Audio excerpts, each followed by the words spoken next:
Have you ever had this experience? You meet someone and feel an intense, inexplicable chemical reaction. Your heart races, your attention is completely captivated, and it feels as if there is a destined connection between you. In the days that follow, you lie awake at night, your mind replaying their voice, their smile, and their every subtle movement. You call this feeling chemistry, fate, a meeting of soulmates.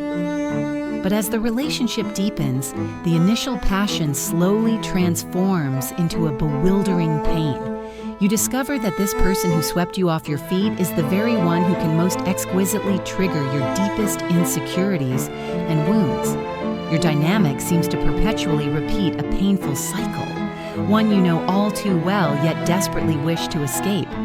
When the relationship finally ends, you reflect with exhaustion, unable to stop asking yourself, why did I fall for the wrong person again? The answer to this question may be more complex and more intimately tied to you than you imagine.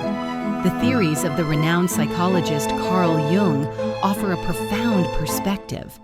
That powerful force pulling you in is not chemistry, not magic, but your shadow, the unintegrated parts of your unconscious self, manifesting as an illusion through the psychological mechanism of projection. This video will help you understand in a clear and accessible way the psychological mechanics behind your emotional patterns. This is not just about explaining past heartaches, but about empowering you to love and be loved in the future with a clearer, more whole, and freer heart. Chapter 1. The Truth of Attraction. You fall in love with your own ideal image. To understand why we react so strongly to specific types of people, we must first grasp two crucial Jungian concepts, the anima and the animus. In simple terms, Jung believed that within every person resides an archetypal opposite sex, counterpart to their biological gender. For a man, the anima is the feminine image within his unconscious. Its formation is deeply influenced by his mother and other significant women in his life, sisters, teachers, first loves. This inner feminine figure embodies all his expectations, desires, and understandings of the feminine. For a woman, the animus is the masculine image within her unconscious. It is shaped primarily by her interactions with her father and incorporates her entire conception of masculine strength, rationality, and protection. The anima and animus act as an inner blueprint, sketching out the traits we long to find in a partner of the opposite sex. They also represent the parts of our own personality that we have yet to fully develop. When we encounter someone in the real world who closely matches this inner blueprint, a powerful psychological process is triggered. Our unconscious immediately projects this internal, idealized image onto them. In that moment, you may not be seeing a real person with flaws and virtues, but the ideal partner you have long nurtured in your psyche. You feel you have found the one, but in reality, you have simply recognized in the outer world an image that already existed within you. This is why love at first sight feels so potent and irresistible. It bypasses rational analysis and strikes a chord directly with your unconscious. Your psyche is telling you, that's them. That person has everything I need to become whole. Jung poignantly notes that you are not truly falling in love with the other person. You are falling in love with yourself, or rather, the more complete version of yourself that you glimpse through them. You are drawn to someone because they exhibit the qualities you lack or have repressed. For instance, a person who is introverted and conventional might be deeply attracted to a free-spirited, artistic partner, because that person is living out a life they secretly desire but dare not pursue. In the early stages of a relationship, this projection brings tremendous energy and passion, but it also plants the seeds of future trouble. The stronger the projection, the more blind we become to the real person. When the reality of daily life begins to crack this perfect illusion, a profound sense of disappointment inevitably follows. Chapter 2. The Resonance of Wounds, the Tragic Repetition, Compulsion in Love. The projection of an ideal image alone does not explain why we repeatedly fall into painful relationship patterns.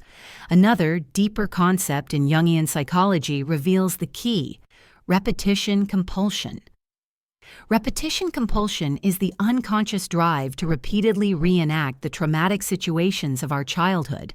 This is not because we enjoy suffering, but because it stems from an instinctual urge to heal. The unconscious seems to be trying to return to the original scene of the wound, hoping that this time it can rewrite the ending, claim a victory, and thereby repair the old trauma. Intimate relationships become the most common stage for this reenactment. Consider these common examples. 1. Chasing the emotionally distant father. A girl whose father was emotionally distant and difficult to please during her childhood. No matter how hard she tried, she could never win his stable, unconditional love and approval. As an adult, she may find herself irresistibly drawn to men who are emotionally unavailable and keep her at arm's length. With them, she relives the familiar childhood frustration and insecurity of chasing something she can never quite obtain. Her unconscious is trying to heal the wound of the little girl who was never seen by her father by finally winning the love of this distant man. 2. Appeasing the volatile mother. A boy whose mother was emotionally unstable, alternating between doting love and explosive rage. From a young age, he learned to walk on eggshells, carefully managing his mother's moods to ensure his own safety. As an adult, he may become a rescuer, attracted to emotionally turbulent or broken women who need to be cared for. He constantly gives and sacrifices, trying to fix them, because this allows him to relive the familiar childhood pattern of finding his value by soothing his mother. 3. The neglected self. A child who grew up in a large family and was taught to be sensible, suppressing their own needs to accommodate others. In adulthood, they may repeatedly fall for partners who are profoundly self-absorbed and never consider their feelings. In this relationship, they once again play the role of the giver and sacrificer, as their unconscious reenacts the childhood script that their own needs are not important, vainly hoping that this time they will finally be seen and cherished. In these cases, the intense attraction acts like a precision trauma radar, unerringly identifying those who will resonate with your deepest wounds. Your unconscious recognizes the familiar pain and mistakes it for a profound connection. Relationships driven by trauma are often filled with intense passion and drama in their early stages. The emotional highs and lows are easily mistaken for passion. However, Jung would remind us that this feeling is likely just the hyper-arousal of a nervous system activated by trauma. You are not experiencing love. You are reliving a war. The partner who makes you feel addicted, obsessed, and incapable of leaving is not your soulmate, but the embodiment of your inner trauma. This is why, when a genuinely healthy, stable, and emotionally mature person appears, you might feel bored or that there's no spark. Your nervous system has grown accustomed to the chaos, and peace feels foreign and uncomfortable. Therefore, a brutal yet vital truth is this: sometimes the person who ignites the most intense attraction in you is the very person most likely to destroy you, not because they are a bad person, but because your unconscious has chosen them as the perfect co-star for the reenactment of your inner tragedy. Chapter 3. The Path to Healing, from Projection to Integration on the Road to Individuation. Realizing the projective nature of attraction and the driving force of trauma can be disheartening, even feel hopeless. But this is not the end of the story. It is the true beginning of healing. Jung illuminated a path toward wholeness and authentic love, a process he called individuation. Individuation is the process of becoming your true self. It is a lifelong journey of consciously exploring, understanding, and integrating all parts of your personality, both conscious and unconscious. In the context of relationships, this process is particularly crucial and involves the following steps. 1. Withdrawing projections and turning inward. The first step of individuation is to learn to withdraw your projections. The next time you feel an intense pull towards someone, consciously remind yourself to shift your focus away from them and turn it inward. You must analyze the ideal image you have projected, like an objective observer. Ask yourself, what qualities in this person am I truly infatuated with? Are these the very qualities I have repressed or failed to develop in myself? Am I seeing this person as a savior, expecting them to fill an empty space within me? Through such introspection, you will gradually realize that everything you desire already exists deep within you, waiting to be discovered and cultivated. You do not need another person to make you feel whole. 2. Embracing your shadow. The core of individuation is making peace with your shadow.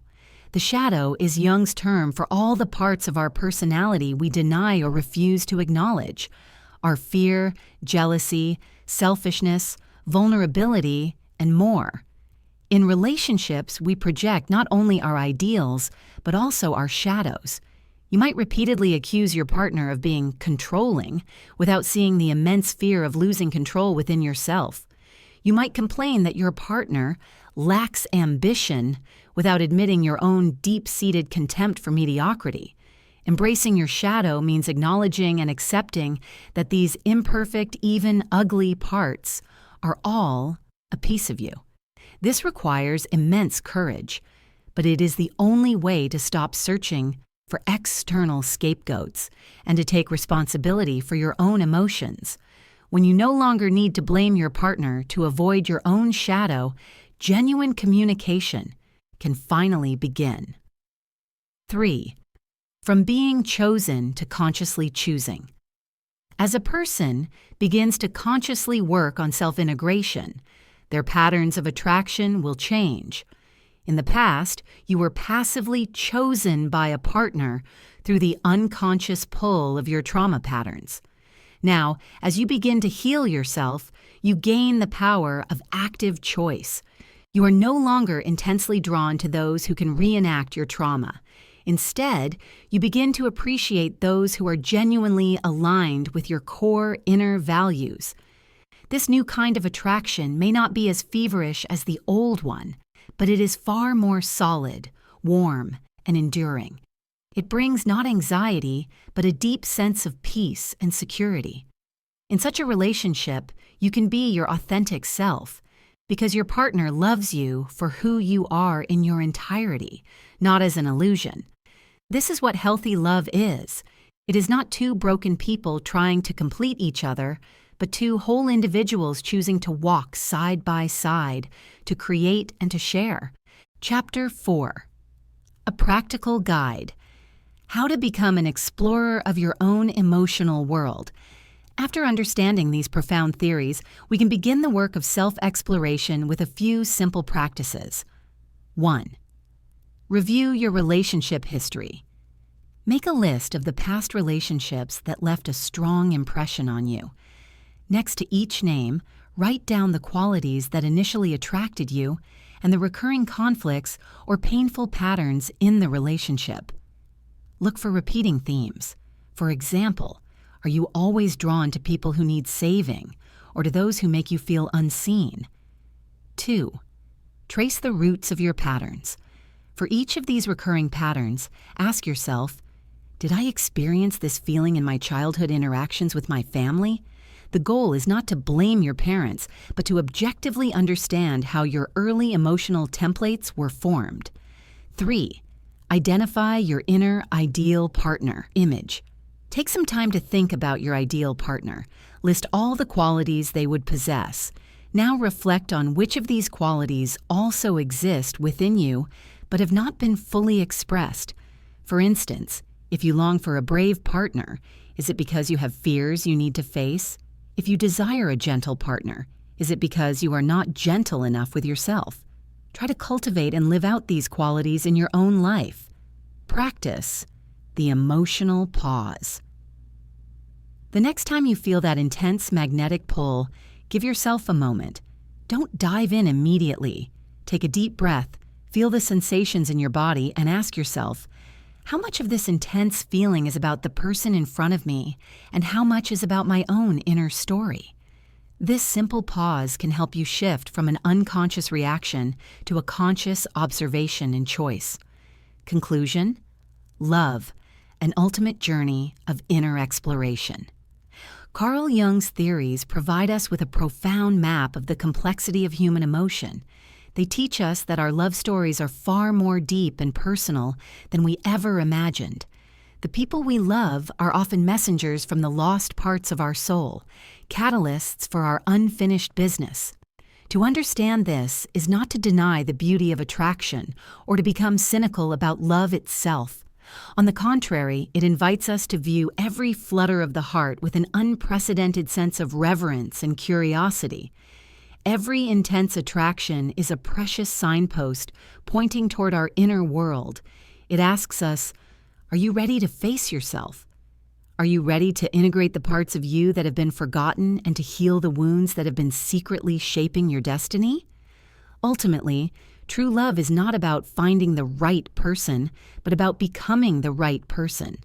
It is a journey that shifts from an outward search to an inward homecoming.